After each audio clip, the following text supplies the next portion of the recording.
Hello everyone, today I will show you how to replace a page in a PDF file using Foxit PDF Editor. Open your PDF file.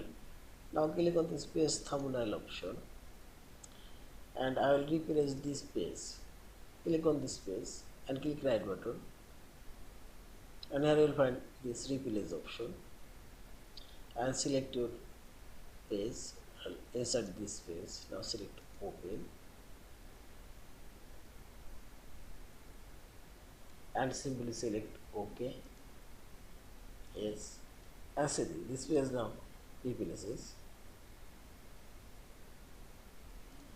Also replace these two pages. You can replace these pages. Click this organize option. Here also you will find this replace option. I'll select this 6 and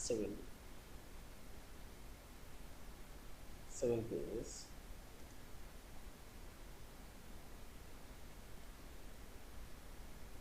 Page number I'll choose here.